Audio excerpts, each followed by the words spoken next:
Hello everyone, this is Surabhi. Welcome to Study Hacks. कैसे हो सब? आई होप आप लोग सब ठीक है, अपनी स्टडी को अच्छे तरीके से कवर अप कर रहे हैं। डिस्कशन जो रहेगा आज का वो काफ़ी ज़्यादा इंपॉर्टेंट होने वाला है। डेली इंपॉर्टेंट न्यूज़ का जो सेशन है 21 अप्रैल का। तो सबसे पहले हम डे से शुरुआत करेंगे। डे जो है आपको थंबनेल में भी देखने को मिल रहा होगा, Indian national services day. National services day हम लोग जो है 21 अप्रैल को हर साल सेलिब्रेट करते हैं।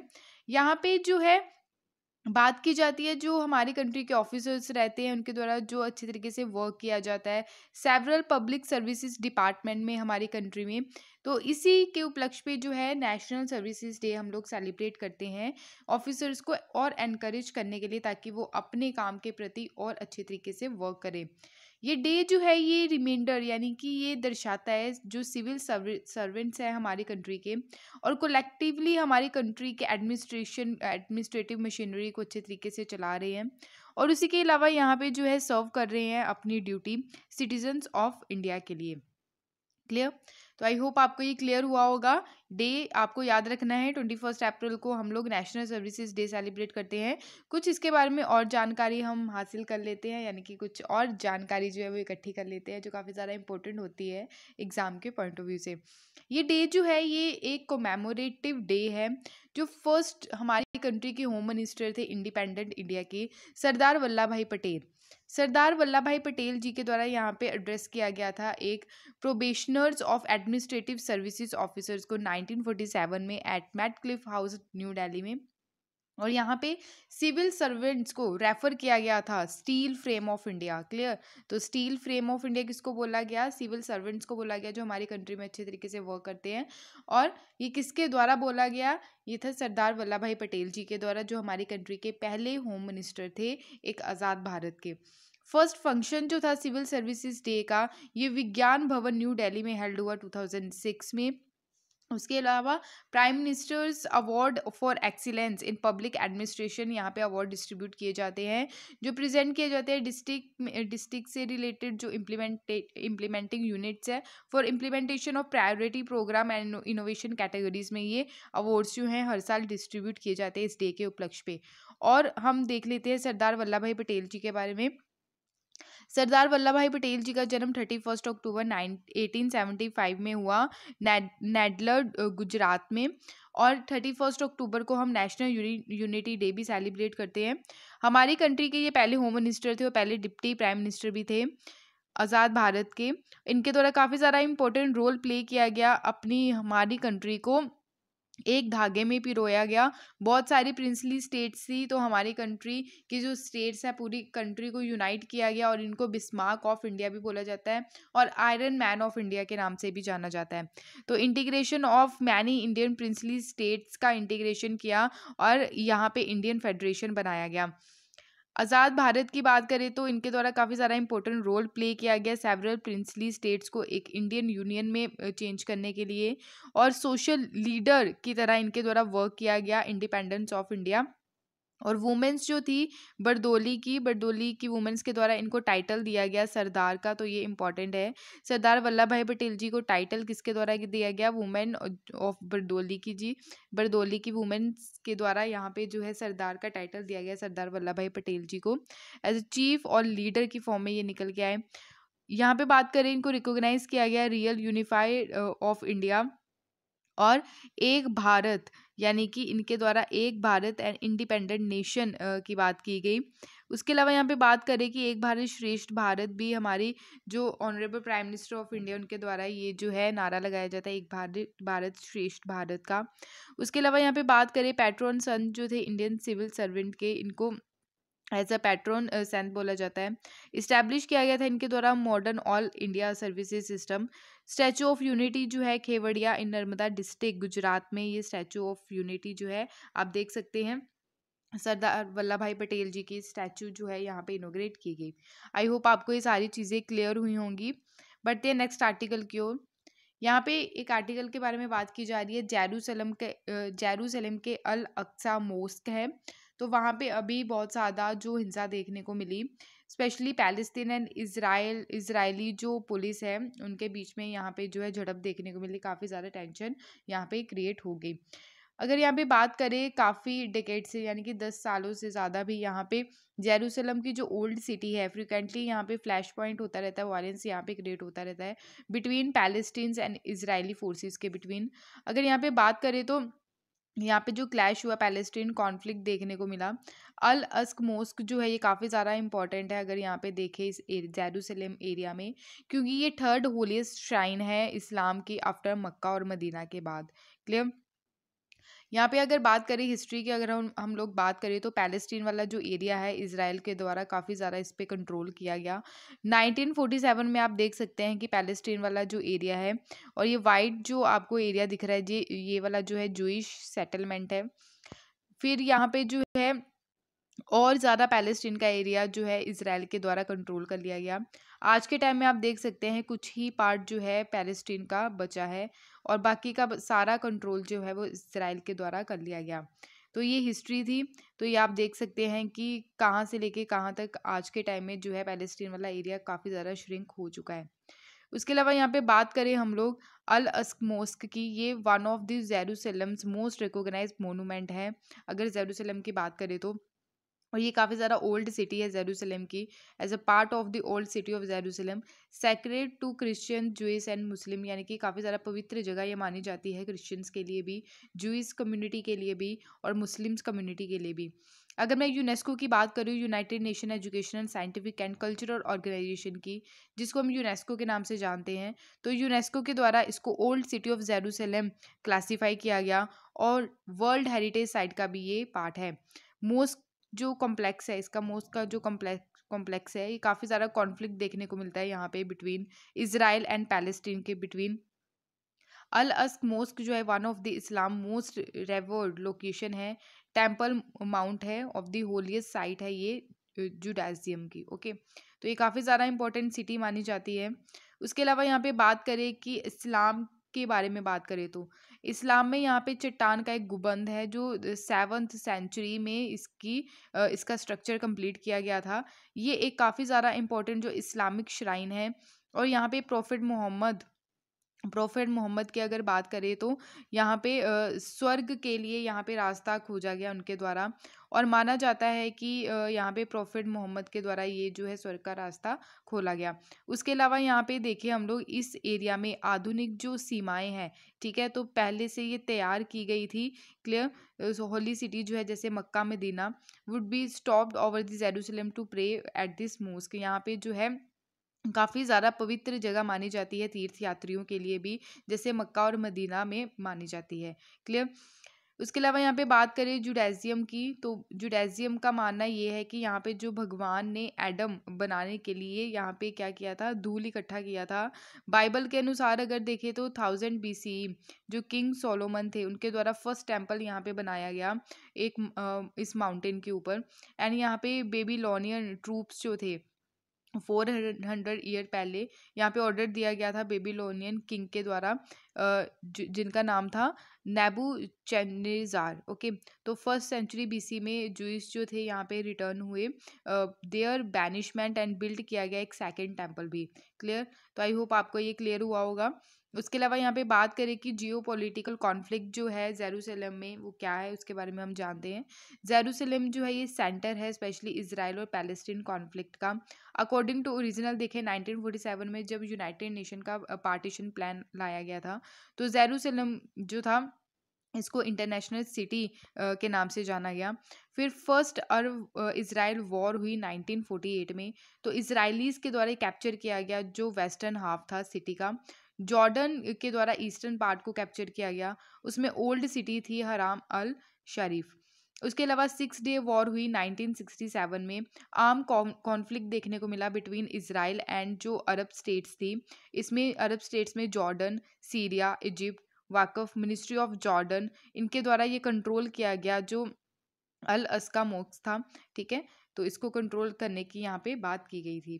आई होप आपको ये क्लियर हुआ होगा। अगर वे फॉरवर्ड की हम लोग बात करें तो यहाँ पे एक पीसफुल सॉल्यूशन लाने की बहुत ज़्यादा ज़रूरत है। स्पेशली जो इजरायली गवर्नमेंट है और जो इन्वॉल्व पार्टीज़ हैं, उनको इस इशू के ऊपर जो बातचीत करने की काफ़ी ज़्यादा ज़रूरत है, ताकि पीसफुल यानी कि शांतिपूर्वक चीज़ें जो हैं यहाँ पे हो सके। एक बैलेंस अप्रोच लाने की ज़रूरत रहेगी, ताकि मेंटेन किया जा सके जो रिलेशंस है अरब कंट्रीज़ का और इज़राइल के साथ। और रिसेंटली ही अभी नॉर्मलाइजेशन एग्रीमेंट जो हुआ between Israel and UAE, Bahrain, Sudan, Morocco, जिसको अब्राहम अकॉर्ड बोला गया, तो ये भी काफ़ी ज़्यादा इंपॉर्टेंट डायरेक्शन हो सकती है यहाँ पे शांति लाने के लिए। जितने भी रीजनल पावर्स हैं यहाँ पे पीस यानी कि शांति ला सकते हैं between two countries with the line with the Abraham accord के चलते। अब अब्राहम अकॉर्ड होता क्या है ये हम लोग देख लेते हैं। अब्राहम अकॉर्ड जो है between Israel, UAE and Bahrain के बिटवीन हुआ था, और मेडिएशन किसके द्वारा किया गया? यूएसए के द्वारा। तो ये इंपॉर्टेंट है, याद रखिएगा। 3 कंट्रीज के बीच अब्राहम अकॉर्ड किया गया, बट जो यहाँ पे सलाह दोनों तीनों कंट्रीज की करवाई गई, यानी कि सुलह करवाई गई, तो यहाँ पे यूएसए के द्वारा की गई। तो फर्स्ट अरब इजरायली पीस डील हुई 26 सालों में। इजिप्ट इसके द्वारा, यानी कि प्रीवियस भी एग्रीमेंट ऐसे हो चुके हैं, जैसे कि इजिप्ट फर्स्ट अरब स्टेट है जिसके द्वारा पीस डील साइन की गई थी इजराइल के साथ। कब? 1979 में। तो ये इंपॉर्टेंट है, याद रखिएगा। उसके बाद जॉर्डन कंट्री के द्वारा एक पीस पैक्ट साइन किया गया 1994 में। इस एग्रीमेंट में क्या किया गया? जैसे पंचशील एग्रीमेंट जो हमारे चाइना के साथ हो रखा है, उसी प्रकार से अब्राहम अकॉर्ड आप देख सकते हैं। इस एग्रीमेंट में यूएई, बहरीन जो है, तो इसके द्वारा कुछ चीज़ें इस्टेब्लिश की गई, यानी कि कुछ बातें रखी गई कि एम्बेसीज एंड एक्सचेंज एम्बेसडर्स करेंगे, एक दूसरे की कंट्री में एम्बेसडर्स आएंगे, तो काम मिलके हम लोग काम करेंगे। और इसके अलावा अलग अलग सेक्टर्स में, जैसे टूरिज्म हो गया, ट्रेड हो गया, हेल्थ केयर, सिक्योरिटी के मामले में हम लोग मिलके काम करेंगे।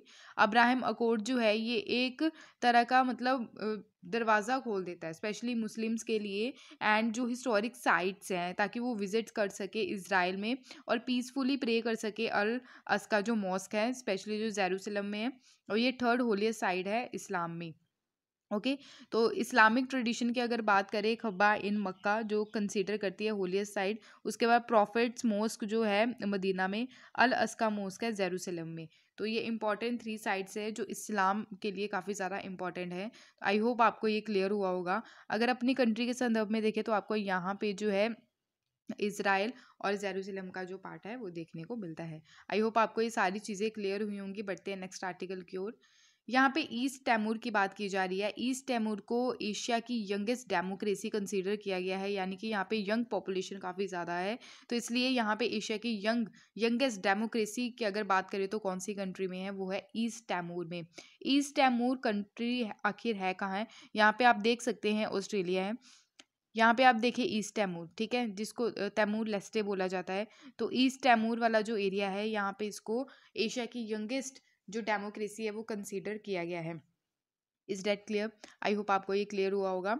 उसके अलावा हम लोग बात करते हैं इसके बारे में कि ईस्ट तैमूर जो है ये एक टेरिटरी है जो कॉलोनाइज्ड की गई थी पोर्तुगीज के द्वारा 18वीं सेंचुरी में। कंट्रोल किया गया 1975 तक, यानी कि 1975 में इनको आज़ादी मिली, ठीक है। पोर्तुगीज के द्वारा विड्रॉ किए गए अपने troops from the Indonesia. Indonesia invade किया एंड एनेक्स किया ईस्ट तैमूर को 27th province as a 27th province. उसके अलावा यहाँ पे बात करें, प्रोविंस का मतलब क्या रहता है? एक स्टेट रहती है, ठीक है, यानी कि स्टेट को हम एज अ प्रोविंस के नाम से जानते हैं। काफ़ी ज़्यादा लंबी यहाँ पे वॉर हुई, ब्लडी स्ट्रगल हुआ आज़ादी के लिए। एटलीस्ट 1 लाख पीपल जो थे आज़ादी के नाम पे यहाँ पे, यानी कि अपने एरिया को आज़ाद करवाने के लिए इनकी जान गई। उसके अलावा यहाँ पे बात करें, कंट्री जो है ऑफिशियली रिकॉग्नाइज किया गया। एक कंट्री है ये, यूनाइटेड नेशन के द्वारा रिकॉग्नाइज किया गया, एक न्यू कंट्री निकल के आई 2002 में। ईस्ट तैमूर जो है यहाँ पे मेंबर बनना चाहता है, यानी कि अप्लाई किया गया आसियान मेंबर्स के लिए, बट ये मेंबर नहीं है, बट ऑब्जर्वर स्टेटस इसको दिया गया है आज के टाइम में। उसके अलावा यहाँ पे बात करें ज्योग्राफिकल अगर लोकेशन देखें तो ईस्ट तैमूर जो है ये बाउंडेड है तैमूर सी से साउथ ईस्ट में, एंड यहाँ पे जो है वेटर स्ट्रेट यहाँ पे नॉर्थ में देखने को मिलता है, और बाई स्ट्रेट नॉर्थ वेस्ट में। वेस्टर्न तैमूर पार्ट किसका है? इंडोनेशियन प्रोविंस का, जो ईस्ट नौशा टेंगरा का पार्ट देखने को मिलता है जो साउथ वेस्ट में है।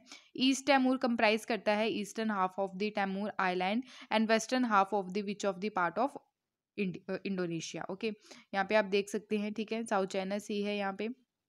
उसके अलावा बात करें यहाँ पे जो है इंडियन ओशियन देखने को मिलता है, तो इंडोनेशिया का ये प्रोविंस है, तो ये आप याद रखिएगा, और ये है पपुआ न्यू गिनिया। ओके, आई होप आपको ये क्लियर हुआ होगा। बढ़ते हैं नेक्स्ट आर्टिकल की ओर। यहाँ पे बात की जा रही है अलूरी सीतारामा राजू। अलूरी सीतारामा राजू के नाम पे अभी ये मूवी भी निकल के आई जिसका नाम है RRR। ठीक है, साउथ की मूवी है ये, अभी रिसेंटली यहाँ पे रिलीज हुई है। तो यहाँ पे अभी न्यूज़ में क्यों है, क्योंकि वाइस प्रेसिडेंट ऑफ इंडिया जो है श्री वेंकैया नायडू जी, ठीक है, उनके द्वारा यहाँ पे बर्थ प्लेस जो है revolutionary freedom fighter Alluri Sitarama Raju, तो वहाँ पे विजिट किया गया जो आंध्र प्रदेश में है। अलूरी सीतारामा राजू एक इंडियन रेवोल्यूशनरी थे, तो इनके द्वारा आर्म कैंपेनियन किया गया against the British colonial rule in India. तो ये 18 ईयर की एज में साधु बन गए थे। क्लियर, तो ये एक इम्पॉर्टेंट है। उसके अलावा यहाँ पे बात करें, यहाँ पे इनका जन्म हुआ, जो आज का टाइम है, स्पेशली जो आज की जो लोकेशन है वो आंध्र प्रदेश में देखने को मिलती है। ठीक है, तो 1882 में मद्रास वन के अधिनियम यानी कि जो मद्रास फॉरेस्ट एक्ट आया था, जो एंटी ब्रिटिश एक्टिविटीज़ देखने को मिली थी जिसमें इन्वॉल्व थी, उसके खिलाफ इनके द्वारा काफ़ी ज़्यादा प्रोटेस्ट किया गया, मूवमेंट चलाया गया आदिवासी कम्युनिटीज़ के द्वारा। फॉरेस्ट हैबिटेट एंड प्रिवेंट करना है प्रैक्टिसेस जो है ट्रेडिशनल जो एग्रीकल्चर को लेके, जिसको पोडू बोला गया, यानी कि शिफ्टिंग कल्टीवेशन। शिफ्टिंग कल्टीवेशन क्या रहती है, अगर एक जगह हमने खेती की है, उसको हार्वेस्ट कर दिया बाद में, ठीक है, फिर उसको उस जगह को छोड़ के कहीं और जगह में खेती करना स्टार्ट कर दिया, that is shifting cultivation. Okay, उसके अलावा यहाँ पे बात करें हम लोग, यहाँ पे जो राइजिंग हुआ यानी कि ब्रिटिशर्स के द्वारा लीड किया गया था रामप्पा रेबेलियन, मयान रेबेलियन 1922 में, और इनके द्वारा यानी कि जो है रामप्पा जो है, ठीक है, इनके द्वारा जो काफ़ी ज़्यादा इम्पोर्टेंट एज ए लीडर के तौर पे रोल प्ले किया गया। तो इनका नाम जो था, निक नेम जो रखा गया, मेयनम विरुद्धु, हीरो ऑफ द जंगल इनका नाम जो है, यानी कि हीरो ऑफ द जंगल इनको बोला गया लोकल विलेजर्स के द्वारा। एक हीरोइक यानी कि जो इमेज है, छवि है, वो निकल के आई इनकी। 1924 में जो राजू थे, इनको पुलिस कस्टडी में ले लिया गया, और यहाँ पे आप देख सकते हैं इस पिक्चर में एक ट्री से बांध दिया गया, तो इनके ऊपर गोलियां बरसाई गई। ठीक है, तो ये हो गए शहीद। क्लियर, तो यहाँ पे आप देख सकते हैं। आंध्र प्रदेश की हम लोग बात करें तो यहाँ पे देखिए आंध्र प्रदेश 2014 में आंध्र प्रदेश से तेलंगाना को अलग किया गया। यहाँ पे आप तेलंगाना भी देख सकते हैं, तो आंध्र प्रदेश को तेलंगाना की बाउंड्री टच करती है। और यहाँ पे आप देखिए उड़ीसा, छत्तीसगढ़, ठीक है, कर्नाटका और तमिलनाडु की जो स्टेट बाउंड्री है वो टच करती है। आई होप आपको ये सारी चीज़ें क्लियर हुई होंगी, तो हिस्ट्री का पॉइंट जो है वो भी आप लोगों के सामने क्लियर हो गया। क्लियर, तो सारी स्टैटिक पार्ट भी जो है वो यहाँ पे क्लियर होता चलता है आप लोगों का, ताकि कोई भी डाउट आपके माइंड में ना रहे।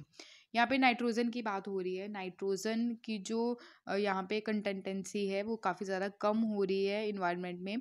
तो अकॉर्डिंग टू न्यू रिपोर्ट जो निकल के आई है कि इम्बैलेंस देखने को मिल रहा है नाइट्रोजन की अवेलेबिलिटी में। तो ये रिपोर्ट जो है अक्रॉस द ग्लोब के लिए निकल के आई है। तो एक्सेस एंड अदर शॉर्टेज देखने को मिल रही है नाइट्रोजन की। रीज़न क्या है डिक्लाइन होने का, कि कार्बन डाइऑक्साइड का लेवल जो है वो काफ़ी ज़्यादा बढ़ रहा है, जिसकी वजह से ग्लोबल में चेंजेस आ रहे हैं, और इंक्रीज हो रही है किसकी डिमांड, नाइट्रोजन की, स्पेशली प्लांट्स के लिए और माइक्रोब्स के लिए। प्लांट्स जो है वो क्विकली ग्रो अप हो रहे हैं, स्पेशली हाई जो हो रहा है कार्बन डाइऑक्साइड कंसंट्रेशन, प्रेजेंस जो है हाई कार्बन डाइऑक्साइड लेवल की जो डिल्यूट हो रही है अवेलेबिलिटी, इसके कारण नाइट्रोजन की प्लांट्स में। क्लियर, तो डिमांड जो है नाइट्रोजन की वो काफ़ी ज़्यादा बढ़ रही है। अदर फैक्टर्स की हम लोग बात करें कि नाइट्रोजन जो है वो डिक्लाइन हो रहा है वार्मिंग के चलते, डिस्टर्बेंस के चलते, और वाइल्ड फायर यानी कि जो जंगलों में आग लगती है उसके चलते। अगर मैं यहाँ पे बात करूँ एटमॉस्फेरिक कंपोजिशन के बारे में, तो एटमॉस्फेरिक कंपोजिशन में सबसे ज़्यादा जो गैस पाई जाती है वो नाइट्रोजन गैस पाई जाती है। अप्रोक्स 78% गैस पाई जाती है नाइट्रोजन। उसके बाद पाई जाती है 21% ऑक्सीजन गैस, 1% जो है अदर गैस जैसे organ, carbon dioxide, water vapour, methane and ozone. तो ये काफ़ी बार एग्जाम में पूछा भी जा चुका है कि सबसे ज़्यादा एटमॉस्फेरिक यानी कि एटमॉस्फेयर में कौन सी गैस जो है सबसे ज़्यादा कंसिस्ट करती है, दैट इज़ नाइट्रोजन गैस 78%। यहाँ पे अगर नाइट्रोजन जो इम्बैलेंस हो रहा है उसकी वजह से क्या क्या रिजल्ट देखने को मिल सकते हैं। लो नाइट्रोजन की वजह से यहाँ पे जो डिक्लाइन हो रहा है नाइट्रोजन, उसकी वजह से इंसेक्ट एप्लो क्लैप्स हो सकता है, यानी कि इंसेक्ट जो है वो काफ़ी ज़्यादा देखने को मिल सकते हैं, जिसकी वजह से जो क्रॉप्स हैं वो बर्बाद हो सकती हैं। Climate change, insecticide, herbicides, light pollution, invasive species and change हो सकता है। एग्रीकल्चर एक्टिविटीज़ में जो चेंजेस आ सकते हैं इसकी वजह से। Land use earth to loss, about 1 to 2% land जो है अर्थ का वो बर्बाद हो सकता है, क्योंकि इंसेक्ट जो है ईच ईयर आप देख सकते हैं कि फसल को बर्बाद करते करते हैं। तो इंसेक्ट एपोकैल्प्स हो सकता है, ठीक है, जिसको यानी कि इंसेक्ट का जो प्रभाव है वो बहुत ज़्यादा पड़ सकता है प्लांट्स के ऊपर। इनकरेज होगा स्वैमिंग का, स्पीसीज ऑफ लॉकटेल, जो टिड्डियों का जो हमला है हुआ था ना, जैसे पाकिस्तान से आ गई, अफगानिस्तान से आ गई, तो फसल को बहुत ज़्यादा बर्बाद कर दिया पाकिस्तान में, ठीक है। तो राजस्थान में भी टिड्डियों का जो हमला था वो फसल के ऊपर देखने को मिला। तो ये सारी चीज़ें बढ़ सकती हैं इसके कारण। लो नाइट्रोजन अवेबिलिटी जो है limit plants ability to capture कर सकती है carbon dioxide from the atmosphere. तो ये काफ़ी ज़्यादा हानिकारक हो सकता है आने वाले टाइम में, अगर ये नाइट्रोजन जो है वो काफ़ी ज़्यादा अगर डिक्लाइन हो गया प्लांट्स में। तो नाइट्रोजन की अगर बात करें तो ये प्राइमरी न्यूट्रिएंट है, क्रिटिकल है स्पेशली सर्वाइव करने के लिए और लिविंग ऑर्गेनिज्म का। नाइट्रोजन गैस जो है 78% पाई जाती है एटमॉस्फेयर में। नाइट्रोजन काफ़ी ज़्यादा इंपॉर्टेंट है, स्पेशली मोलिक्यूल्स असेंशियल है, जैसे कि प्रोटीन, न्यूक्लिक एसिड में आ जाता है आपका DNA, RNA and some vitamins. Nitrogen जो पाया जाता है बायोलॉजिकली इंपॉर्टेंट कंपाउंड है, जैसे कि अल्कोलाइड्स एंड यहाँ पे यूरिया टू। नाइट्रोजन एक अबंडेंट है, यानी कि सबसे ज़्यादा पाया जाता है एटमॉस्फेयर लेयर में, ठीक है, यानी कि नाइट्रोजन गैस जिसको हम N2 बोलते हैं, ठीक है, N2 आप लोगों ने याद रखना है। उसके अलावा नाइट्रोजन कन्वर्ट कर सकते हैं हम नाइट्रोजन को अलग अलग गैसेस में, जैसे नाइट्रोजन गैस को कन्वर्ट कर दिया अमोनिया में, जिसको NH3 बोलते हैं। उसके अलावा यहाँ पे प्राइमरी प्रोड्यूसर है स्पेशली प्लांट्स के लिए। मेजर ट्रांसफॉर्मेशन, अगर नाइट्रोजन गैस को हमने चेंज करना है अलग अलग गैसेस में, जैसे नाइट्रोजन फिक्सेशन यानी कि नाइट्रोजन गैस से अमोनिया, नाइट्रिफिकेशन अमोनिया से नाइट्रेट और नाइट्राइट, डी नाइट्रिफिकेशन यानी कि नाइट्रेट टू नाइट्रोजन गैसेस, तो हम इसका ट्रांसफॉर्मेशन भी करते हैं नाइट्रोजन का। तो यहाँ पे आप देख सकते हैं नाइट्रोजन साइकिल, ठीक है। N2 जो है इसकी गैस का फॉर्मूला आप देख सकते हैं। तो डी नाइट्रिफिकेशन है, उसके बाद आपको देखने को मिलता है नाइट्रिफिकेशन, क्लियर। तो यहाँ पे नाइट्रिफिकेशन फिक्सिंग बैक्टीरिया आप देख सकते हैं, ये अमोनिया का फॉर्मूला आपके सामने है NH3, ओके। अगर हाई नाइट्रोजन हो जाए तो क्या क्या असर हो सकता है उससे, यानी कि हाई नाइट्रोजन से एक तो रहता है कि इनलैंड लेक कोस्टल बॉडीज जो है वो बर्बाद हो सकती हैं। इसके अलावा यहाँ पे यूट्रोफिकेशन, यूट्रोफिकेशन होता क्या है कि वाटर बॉडी में क्या हो जाता है, मिनरल्स एंड न्यूट्रिशंस जो हैं, ठीक है, उनकी ग्रोथ कम हो सकती है। और एल्गी, एल्गी यानी कि यहाँ पे आप देख सकते हैं जैसे ये है, ठीक है, तो एल्गी जो है वो काफ़ी ज़्यादा इंक्रीज हो सकती है, जिसकी वजह से जो मैरीन जो लाइफ है उस वो भी काफ़ी ज़्यादा स्पॉइल हो सकती है। यानी कि यहाँ पे मछलियाँ जो हैं वो कई ह्यूज तौर पे मर सकती हैं। ऑक्सीजन का जो डिप्लीशन हो जाएगा इसके चलते वाटर बॉडीज़ में, अगर ऑक्सीजन का डिप्लीशन हो गया, ठीक है, तो मछलियाँ जो हैं वो बच नहीं पाएंगी। और ह्यूमंस की बात करें तो हाई लेवल ऑफ नाइट्रोजन जो यहाँ पे अवेलेबल हो सकता है ग्राउंड वाटर में भी, तो इससे कैंसर हो सकता है और मिसकैरेजेस के जो कंडीशंस है वो बढ़ सकते हैं। यहाँ पे आप देख सकते हैं यूरोफिकेशन, ठीक है, नाइट्रोजन की यहाँ पे कंटेंटेंसी काफ़ी ज़्यादा बढ़ी है फॉस्फोरस की, तो ऑक्सीजन लेवल जो है वो काफ़ी ज़्यादा डिक्लाइन हो गया। एल्गी आप देख सकते हैं इसके सरफेस के ऊपर, जिसकी वजह से मछलियाँ जो हैं वो मर सकती हैं, आप यहाँ पे देख सकते हैं, ओके। नेक्स्ट यहाँ पे मैंने ये डिस्कस कर लिया national services day, national civil services day. तो आई होप आपको ये सारी चीज़ें क्लियर हुई होंगी। अगर कोई भी डाउट होगा तो प्लीज़ अपने डाउट को ज़रूर शेयर कीजिएगा कमेंट सेक्शन में। तो ये था आज का इंपॉर्टेंट सेशन। तो टेलीग्राम पे आप इसकी PDF को कलेक्ट कर सकते हैं, इंस्टाग्राम पे भी आप फॉलो कर सकते हैं। अगर कोई भी डाउट होगा तो प्लीज़ कॉमेंट सेक्शन में अपने डाउट्स को ज़रूर शेयर कीजिएगा। Thank you for watching my video. जय हिंद।